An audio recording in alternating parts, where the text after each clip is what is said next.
বৈদিক শাসন বা ভগবত ভক্তির যে নিয়মাবলী, ভক্তদের সংবিধান রয়েছে। ভারতের সংবিধানের বই আছে না, আমাদেরও সংবিধানের বই। আমাদের সংবিধানের বইয়ের নাম কি? ভক্তের সম্মতি সিন্ধু।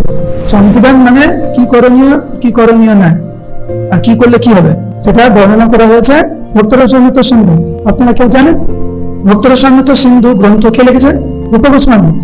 কতদিন ধরে?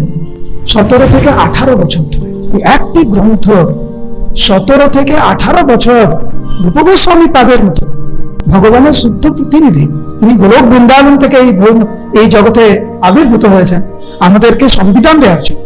17-18 বছর ধরে উনি কিন্তু এই সংবিধান আমাদেরকে দিয়েছেন। এখন এই অনুবাদে বলছে যে যদি আমরা সে সংবিধান না মানি, এবং যদি কোনো সময় আমরা ভাবতে শুরু করি যে আমাদের মানার দরকার নেই, কোনো সময় মনে হয় না হ্যাঁ রে এই নিয়ম কতদিন পালন করলাম, এখন ব্রেক নেওয়া দরকার। কোনো ভক্তের মধ্যে যদি এইরকম মনোভাব চলে আসে, এই মনোভাব যদি আমরা পোষণ করি, এইভাবেই জন্ম মৃত্যুর আবর্তে পতিত হওয়ার তার পরিণাম।